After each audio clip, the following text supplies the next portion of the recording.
students. So in this part, we are going to study about how to present data in the different formats, and we have already studied about what is textual presentation and tabular presentation. Now we are discussing about the diagrammatic presentation, right? So what is diagrammatic presentation? When the data is presented in the form of diagrams, it is called diagrammatic presentation. Diagrams provide a simple and attractive way of presenting the data. It's very simple कि जब आप छोटे में कोई book पढ़ते थे या आपके क्लास फोर्थ फिफ्थ की इंग्लिश हिंदी की बुक को इमेजिन करो, even imagine your maths book, right?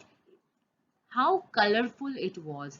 Her page में green, blue, red, yellow, different different colours दिखते थे, different different pictures bani hoti thi. So we loved to read that books, right? But what happened as we move on to the early later classes, जैसे ही हम 11 12th में आकर पहुंचते हैं तो वहां पर आके completely the color of books fade. अब आपकी बुक्स बिल्कुल प्लेन ब्लैक एंड व्हाइट होती है, या ज्यादा हो गया तो उसमें एक ब्लू कलर का टेक्स्ट बॉक्स होगा, and no pictures, no colors, no diagrams, nothing. So it makes it quite boring to read that books, right? So simple. यहाँ पर भी वही चीज है कि जब आप अपने डेटा को अगर एक नॉर्मल टेक्स्ट फॉर्मेट में ही लिख के रखोगे तो वो डेटा कोई भी पढ़ना नहीं चाहेगा, क्योंकि वो डेटा बिल्कुल क्रिएटिव नहीं दिखेगा, उस डेटा में कोई अट्रैक्शन ही नहीं होगा. बट जैसे ही आप डेटा में कुछ भी डायग्राम्स, कुछ टेबल्स, कुछ अलग डिफरेंट तरह के प्रेजेंटेशंस एंटर करोगे तो आपका डेटा बहुत ज्यादा अट्रैक्टिव होना स्टार्ट हो जाएगा and make it more clear to understand, more easy to understand. So what are the two types of diagrams which we are going to study about? The first one is the bar diagram and the second is the circular or pie diagram. Okay. So let's first of all we have bar diagrams. What is bar diagram? It is comprising of a group of equi-spaced and equidistant rectangular bars representing each class or category of data. Basically आप जितने भी देखो यहाँ पे जैसे एक normal picture बना हुआ है, आप इसमें ग्राफ्स देख सकते हो, इसमें बार्स देख सकते हो कि जो बार्स हैं इनके बीच का डिस्टेंस जो है वो डिस्टेंस हमेशा इक्वी स्पेस्ड होना चाहिए. These bar have to be equidistant to each other. अगर आप ऐसे बार्स बना दोगे, जैसे यहाँ पर एक बार हमने बनाया, एक बार आप यहाँ बना रहे हो, दूसरा बार आप बिल्कुल इसके पास से बना दो, तीसरा बार आप इतनी दूर बनाओ, फोर्थ बार आप और दूर बनाओगे, अगर आप इस तरह से बार रिप्रेजेंटेशन करोगे तो वो इनकरेक्ट होगा, राइट? तो ये जितने भी बार्स हैं वो सब हमेशा क्लियरली स्पेस्ड एंड इक्विडिस्टेंट होने चाहिए. Next point is that following points which we have to keep in mind. Number one, the length of the bar may differ with the difference in the value of variable, but the breadth of the bar should be the same. आपके बार की जो length है ना, जैसे अगर आप इस वाले डायग्राम पे देखो, actually it's not diagram, just a picture, but आप यहाँ से समझ सकते हो कि जो इनकी लेंथ है वो लेंथ डिफरेंट है. एक की लेंथ अलग है, दूसरे की लेंथ ज्यादा लंबी है, तीसरा थोड़ा सा छोटा है, फोर्थ वाला और छोटा है. ये लेंथ डिफरेंस कर रहे हैं क्योंकि इनकी वैल्यूज डिफरेंट है, इनके वेरिएबल्स डिफरेंट है. बट आप अगर इनके ब्रेथ देखो तो size of the bar is always same. तो ये आपको बहुत अच्छे से ध्यान रखना है कि आपके बार का विड्थ बार की ब्रेथ सेम होनी चाहिए. लेंथ में differ because of the variations in your data. Next point, the bars can be drawn either horizontally or vertically. However, the vertical form is usually preferred. Definitely, ये जो format आपने बार का बनाया है ये वर्टिकल फॉर्मेट है, because bars are standing like this. But आप बहुत सी बुक्स में ऐसा भी देखोगे कि बार रिप्रेजेंटेशन इस तरह से हुआ है, ये बार्स बने हुए हैं, है ना? तो इस तरह से भी बार का रिप्रेजेंटेशन हो सकता है, but what we prefer is the vertical format. Next point is bars should be equidistant from each other. Definitely we have already discussed about it. And next the bar should be of a common baseline. Definitely आप जिस इस x axis पर बनाओगे बार को तो इनकी baseline same होनी चाहिए. ऐसा नहीं होना चाहिए कि एक बार यहाँ से शुरू हो रहा है, दूसरा बार आप यहाँ से स्टार्ट कर रहे हो, तीसरा बार आप इसके बिलो स्टार्ट कर रहे हो. Baseline has to be common there. And the last point is, unless otherwise stated, bars should be presented in either ascending order or descending order. Definitely, अगर हम data presentation की बात कर रहे हैं, ये हमने पहले भी ऑर्गेनाइजेशन वगैरह डेटा में भी डिस्कस किया था कि आपके डेटा का एक स्पेसिफाइड ऑर्डर होना चाहिए. Data should not be there in a haphazard manner कि आप पहले 1 की बात कर रहे हो, फिर आप 10 ले आओ, फिर उसके बीच में 5 रख दो, फिर उसके बाद आप 2 3 4 लिखो, फिर आप अगेन 8 9 पे आ जाओ, फिर आपने कहीं 6 लिखा है। इस तरह से ऑर्डर डिस्टर्ब नहीं होना चाहिए। डेटा का ऑर्डर जो है वो either has to be ascending order और descending order. Okay, is next is the types of bar diagrams. What are the various types of bar diagrams? So there are three type of bar diagrams which you are going to study here. First one is the simple, then multiple, then component. What is the simple? Simple bar diagram जो आप हमेशा से देखते आए हो कि आप इस तरह से एक x axis और एक y axis का ग्राफ बनाते हो और इसमें एक बार यहाँ, एक बार यहाँ, फिर एक बार छोटा, एक बार बड़ा, इस तरह से जो आप एक बेसिक बार डायग्राम बना रहे थे अभी तक, ये bar diagram is called simple bar diagram. Talking about multiple bar diagram, so it is used when we have to show two or more set of data simultaneously. जब हमें किसी दो या दो से ज्यादा डेटा को एक साथ शो करना होगा, तब हम किसका यूज करेंगे? मल्टीपल बार डायग्राम का यूज करेंगे. Then it is also helpful in creating a comparison between data. जब हम डेटा में कंपैरिजन क्रिएट करने की कोशिश करेंगे, तब हमारा डेटा रिप्रेजेंटेशन किसके थ्रू होगा? मल्टीपल बार डायग्राम के थ्रू. दैट इज लाइक कुछ इस तरह से आपके ग्राफ्स बनते हैं. एक ग्राफ आपने यहाँ बनाया, इसी से एडजेसेंट यहाँ, देन एक आपने बार डायग्राम यहाँ बनाया, इसके एडजेसेंट ये, फिर एक यहाँ बनाया, इसके एडजेसेंट ये. तो कुछ इस तरह से आपका मल्टीपल बार डायग्राम बनता है. Talking about the third part, that is component bar diagram. So it is used when we have to show the subdivisions into two or more components. मतलब यहाँ पर हम एक डेटा दिखाना चाहते हैं जिसके डेटा का हमें subdivisions भी शो करना है कि ये पार्ट अलग है, ये पार्ट अलग है, ये पार्ट अलग है. And this presents total value as well as the part value of a set of data. ये आपके डेटा के टोटल प्रेजेंटेशन के साथ साथ आपके डेटा की पार्ट वैल्यू को भी शो करेगा. ये कुछ इस तरह से होता है कि आपने ये एक बार बनाया है तो इसका एक पार्ट यहाँ, एक पार्ट यहाँ है. तो this part is of different data, this part is of different data and this part is of different data. Again आपने एक दूसरा ग्राफ बनाया तो उसका ये पार्ट अलग है, ये वाला अलग पार्ट है, ये वाला अलग पार्ट है और ये वाला अलग पार्ट है. ठीक है, तो डेटा का टोटल भी दिखाना है हमें और उसका सब डिविजन भी शो करना है.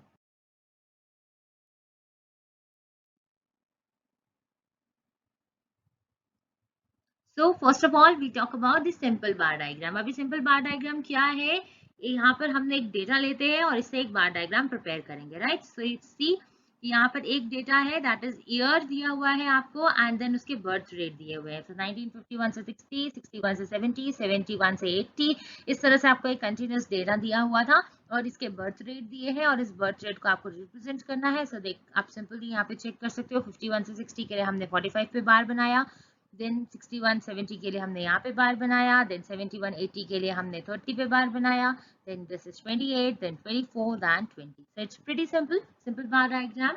Normally आपने ये 0, यहाँ पर आपका x एक्सिस, यहाँ पे आपका y एक्सिस लिखना है.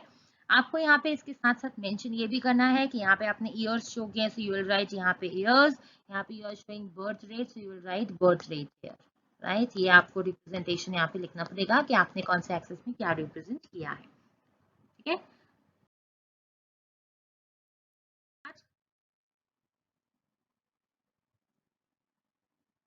Multiple bar diagram. Let's check इसका क्वेश्चन क्या है. सो क्वेश्चन इज ईयर दिया हुआ है and birth rate and death rate दिया हुआ है. सो यू कैन चेक कि ये मल्टीपल है. देखो दो दो ग्राफ सब एक साथ बने, एक ही एक्सिस पर दो ग्राफ एक साथ आए हैं and we have represented it with a different colour. यहाँ पे वी हैव रिटन कि कौन सा कलर का क्या है. सो इस तरह से आपको मेंशन करना पड़ेगा. Although in exam you cannot use pencil colors or sketch colors, मतलब आपके पास इतना टाइम भी नहीं रहेगा.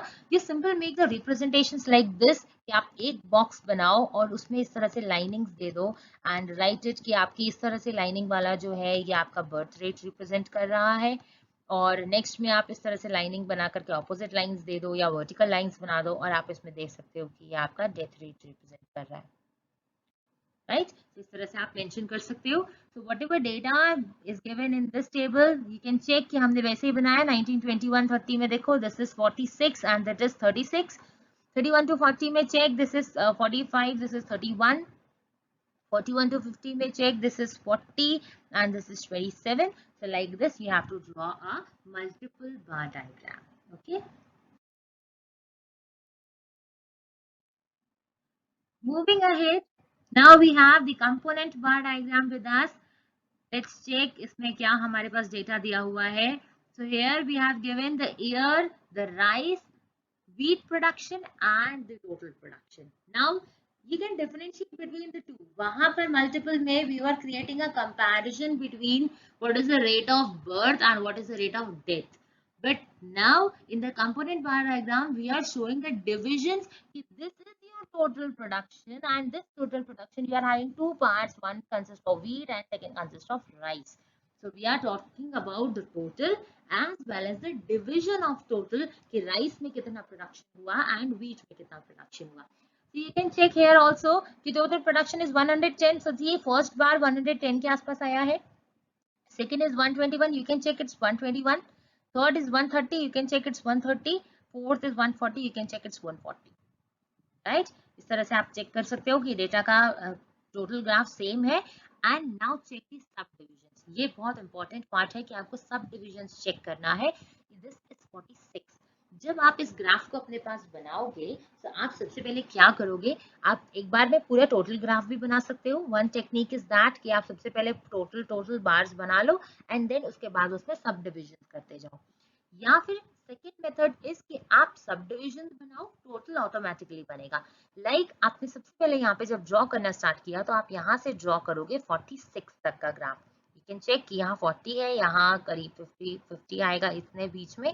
तो हमने इसके मिडिल में ले लिया ये 46 वाला बार. नाउ 64. अब जब आप 64 को ड्रॉ करोगे, मेक श्योर आप इसे 0 मान लोगे और इसके ऊपर अलग से 64 बनाओगे. Don't include this 40 in your 64 कि आप यहाँ पर 60 के आसपास कहीं 64 मार्क कर लो और ये ग्राफ बना दो. This is the biggest mistake which students commit कि हम यहाँ से तक तो 40 बना चुके थे, 46 बना चुके थे और इसी के ऊपर हमने इतना सा 64 भी बना दिया और हमारा ग्राफ टोटल हो गया. No, it's incorrect, it's wrong. Make sure कि आपका 46 एंड 64 है तो टोटल ग्राफ तो 110 तक ही जाएगा. तो यहाँ 46 को आप अब 0 मानोगे और 46 के ऊपर से 64 काउंट करोगे कि कहाँ तक आ रहा है और वहां तक ले जाकर ग्राफ बनाओगे. राइट. सिमिलरली यहाँ पर भी ये 49 पर हमने बनाया और 49 के ऊपर अलग से हम 72 बनाएंगे जो हमारा 121 टोटल करेगा.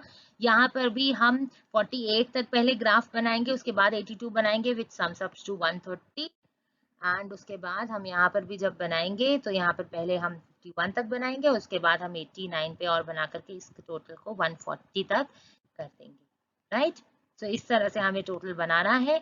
मेक श्योर कि आप ये वाले ग्राफ में कोई भी गलती ना करो.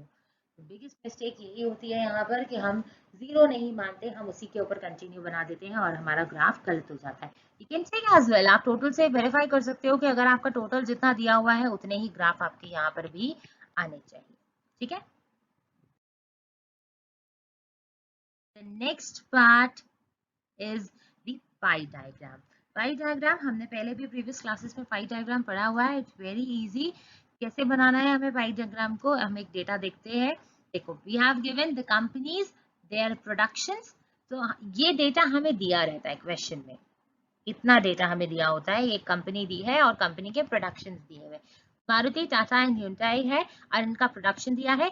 Check the important part is this. क्या दिया है यहाँ पर? प्रोडक्शन, और प्रोडक्शन के नीचे लिखा हुआ है इस तरह से करके 000. And what exactly it is exactly the unit of measurement. अभी हमने टेबुलर प्रेजेंटेशन में पढ़ा था कि यूनिट ऑफ मेजरमेंट होता है, टेबल में पढ़ा था ना. तो ये यूनिट ऑफ मेजरमेंट है कि टेबल में ऊपर ही स्पेसिफाई कर दिया कि ये जो यूनिट्स आपने नीचे दी हुई है, जो प्रोडक्शंस आपने नीचे दिए हैं, ये थाउजेंड्स के रेट में चल रहे हैं. इसका मतलब इट्स नॉट 1575, इट्स 1575 आगे से 000, इट्स 725 आगे से 000, इट्स 550 आगे से 000. Right. So this is what unit of measurement means. तो अब क्या करना है हमें, हम यहाँ पे सिंपल जो भी हमारा स्पेसिफिक डेटा दिया हुआ है उस स्पेसिफिक डेटा को डिवाइड करेंगे टोटल से एंड देन मल्टीप्लाई करेंगे 360 से. Why we are multiplying with 360? Because a complete जो सर्कल है this sums up to 360 degree. तो आपको करना क्या है, आपको 360 डिग्री के एंगल्स में डेटा को डिवाइड करना है, राइट। सो आप जैसे एंगल्स में डिवाइड करोगे, सो आप 1575 divided by the total that is 2850 and into 360 किया हमने, तो वहां पे हमें कितना मिला, 199 मिला। ऐसे ही हम ये यहाँ पे कुछ पॉइंट्स में डेटा आ रहा है, it's not actually 199, it's 198 point something. Similarly हम सबको डिवाइड करेंगे एंड नियरेस्ट पे राउंड ऑफ कर सकते हैं, और नियरेस्ट पे राउंड ऑफ करने के बाद ये हमारा टोटल कितना आएगा, 360। और इस तरह से हम पाई डायग्राम बना देंगे। This is the highest part which is of 199 degree, then this is of 92 degree and this is of 69 degree, right. So इस तरह से हम डेटा को रिप्रेजेंट यहाँ पे कर सकते हैं, पाई डायग्राम पे कन्वर्ट करना पड़ेगा। Okay, so we are done with this diagrammatic presentation part. Now let us continue in the next part. Till then, bye bye and keep practicing these questions. Okay. Hello students. So in this part we are going to study about the graphical presentation of data. In previous parts, we have already studied about the textual presentation, tabular presentation, diagrammatic presentation, and now we are heading towards the last part, that is graphical presentation. Let's check what this is. Whenever the data is presented with the help of graphs, definitely जब भी आप graphs के through data को अपने present करोगे तो वो graphical presentation की category में जाएगा। यहाँ पर हम क्या use करते हैं? We use points, we use lines, we use areas and the other geometric forms and symbols.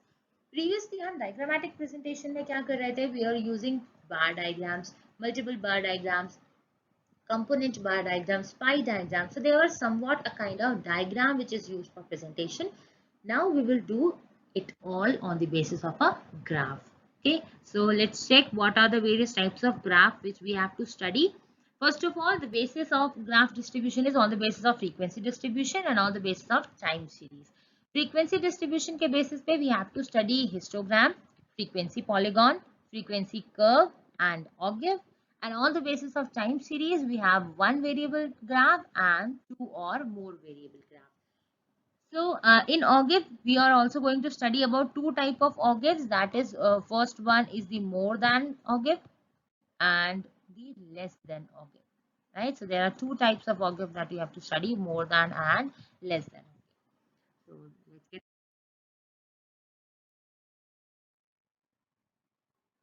The first one is histogram. What is a histogram? Let's check हम histogram कैसे बनाते हैं. Theory is just it's a kind of bar diagram only. Let's check इसका construction कैसे होता है, वो main है. Histogram हम उन series में बना सकते हैं जो इस तरह से continuous series होंगी. Make sure कि आपका data जो है वो continuous series में दिया हो. अगर ये series हमारी continuous नहीं है, so we have to convert it into a continuous series, only then we can make a histogram, right? So let's check हम कैसे एक histogram बना रहे हैं. अब यहाँ पर देखो, हमारे पास 0 to 5 number of workers दिए हैं 4, 5 to 10 number of workers दिए 10, 10 to 15 number of workers दिए 14, 15 to 20 number of workers दिए हैं 22, then 32, then 15, then 3. And now we can check किस तरह से हम ये ग्राफ को बना रहे हैं. See, simple. Just continuous format में हमारा डेटा रिप्रेजेंट हुआ है. No spacing between the graphs, no spacing between any of the bar. Why there is no spacing? Because the data is continuous. यहाँ पर 5 over हुआ, again there is 5. यहाँ 10 over हुआ, again there is 10. The 5, 10, 15, 20 is in the continuous format, and because the data is in continuous format, there is no spacing between any of the bars, and the histogram is made like this. Okay. Let's check about the histogram of unequal classes. Now this is an important part कि आप histogram of unequal classes कैसे बनाते हो. Let's check this table. यहाँ पर इतना part जो है, this is your question. ठीक है, ये आपको जो दो डेटा दिया हुआ है ये आपके क्वेश्चन में होता है. This is what we have to calculate actually. So marks यहाँ पर दिए हुए हैं 0 to 10, 10 to 20, 20 to 30, 30 to 40, 40 to 60 and 60 to 90. Can already check कि यहाँ तक हमारा डेटा जो है वो समवॉट कंटिन्यूस चला, बट यहाँ दो क्लासेस जो लास्ट में हमने देखी वो कंटिन्यूस नहीं थी, कुछ डिफरेंट क्लास इंटरवल आ गया ना. यहाँ पर हमें फ्रीक्वेंसीज दी हुई हैं 6, 10, 26, 22, 10 and 9. So what we have to do actually, we have to calculate this adjustment factor. What actually adjustment factor is कि हम यहाँ पे बेसिकली ये चेक करेंगे हमारे जनरल क्लास इंटरवल्स कितने गैप के चल रहे थे. जैसे हमने देखा कि ऊपर से 4 जो क्लास इंटरवल्स हैं वो सब 10-10 के डिफरेंस पर है. सो हमारा बेसिक डिफरेंस क्या आ गया 10.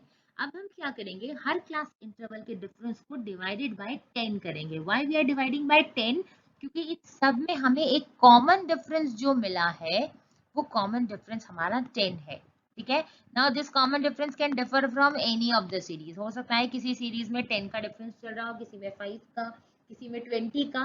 तो आप जिस सीरीज पे क्वेश्चन सॉल्व कर रहे हो उसके हिसाब से आपका कॉमन डिफरेंस चेंज हो जाएगा. अब हमने क्या किया 0 to 10 the difference is already 10 and common difference is 10. So divide किया 1 आया. देन 10 10 10 10 10 10. यहाँ पर देखो आप 40 to 60 में difference is 20. We have written 20 but हमारा कॉमन डिफरेंस कितना था 10. So 20 divided by 10 we get 2. Then 60 to 90 the difference is 30.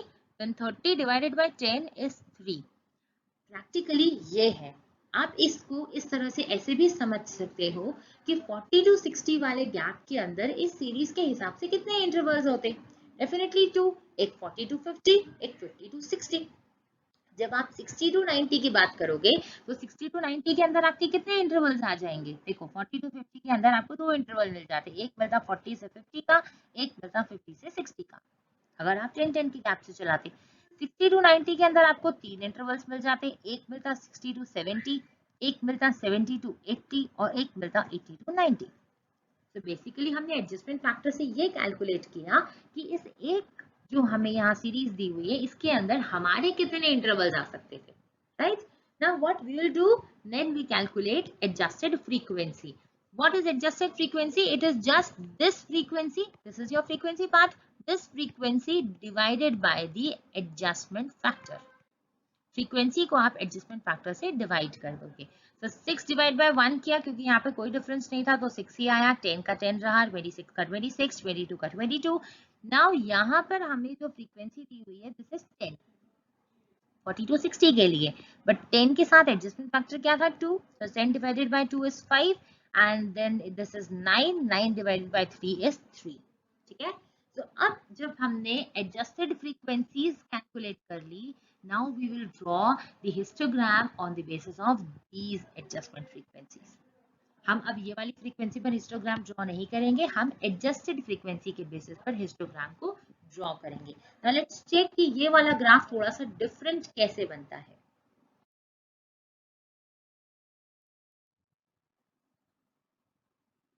सी कुछ डिफरेंट देखा इसमें. इसमें डिफरेंस क्या दिख रहा है हमें. यहाँ पे चेक करो कि दिस इज 6 to 10, ये 10 to 20, then this is 20 to 30, then this is 30 to 40 and check 40 to 60 का बार ये है. then ये है 60 to 90 का बार. बार की विड्थ चेंज हो गई. हमने ये अभी थोड़ी देर पहले देखा था कि बार की विड्थ सेम रहती है, but now we can check कि बार की जो विड्थ है वो भी चेंज हो रही है. Why? Because this is the unequal classes वाला ग्राफ. राइट. अनइक्वल क्लासेस में हम क्या करेंगे, लाइक 40 to 60 का एक ही बार था तो हम उसे एक ही बार कंप्लीट बनाएंगे. We won't break it from middle, but frequency कौन सी होगी, एडजस्टेड वाली. You can also verify it like this कि आपका ये वाला 5 और ये वाला 5 दोनों मिलाकर कितने होते हैं 10. और 40 to 60 की एक्चुअल फ्रीक्वेंसी भी कितनी थी 10. आप अगर आप इसको 10 पर बनाते, फॉर एग्जांपल हम एडजस्टेड फ्रीक्वेंसी नहीं निकालते और हम अगर इसे डायरेक्ट 10 पर बना देते तो क्या होता, 10 और 10 मिला के 20 बन जाता है ना. और हमारी टोटल फ्रीक्वेंसी जबकि 20 नहीं थी, टोटल फ्रीक्वेंसी हमारी 10 थी. तो इसलिए हम यहाँ पर एडजस्टेड फैक्टर निकालते हैं और एडजस्टेड फैक्टर के बेसिस पर फ्रीक्वेंसी को ड्रॉ करते हैं. One important thing is this. ये क्या है, हिस्टोग्राम के हाईएस्ट बार से जब आप लाइन ड्रॉ करते हो, दिस इज द हाईएस्ट बार. ये वाले हाईएस्ट बार को यहाँ से आप कनेक्ट जब करोगे, यहाँ से हाईएस्ट बार को इधर कनेक्ट करो और इस हाईएस्ट बार को इसके एडजेसेंट से कनेक्ट करोगे और इन दोनों लाइंस के इंटरसेक्शन पॉइंट से जो लाइन आपके एक्स एक्सिस पर आएगी दिस एक्स एक्सेस पर लाइन आने वाली is actually the mode of your series. क्या है ये आपकी सीरीज का मोड है ना। मोड मतलब the highest recurring data of your series. ये आपका मोड निकलता है हिस्टोग्राम के हाईएस्ट बार से। ये आप किसी छोटे बार पे नहीं कर सकते, आप यहाँ नहीं कर सकते, आप यहाँ नहीं कर सकते, आप यहाँ भी नहीं, यहाँ भी नहीं। सिर्फ जो हाईएस्ट बार हमारे डेटा का होगा उस हाईएस्ट बार से हम ये करेंगे। यहाँ पे देखो, the highest bar when joined with the adjacent bars of histogram, it creates a line on the x-axis which defines the mode of the series. Okay. Now, here are some questions for you. This is your question number 1 and this is your question number 2. ये दो questions है जिन पर आपको histogram बनाना है and इस पे solution करके आपको मुझे send करना है। कैसे question solve करना है? First question में you have given the midpoints and the frequencies.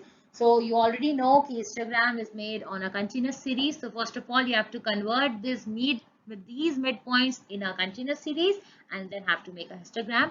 In the second question, you can check the series is like 1 to 10, then 11 to 20, then 21 to 30. It means again it's a continuous series but of a inclusive pattern. So आपको पहले इस series को exclusive में convert करना पड़ेगा and then उस पे एक histogram बनाना होगा. So these are the two homework questions for you.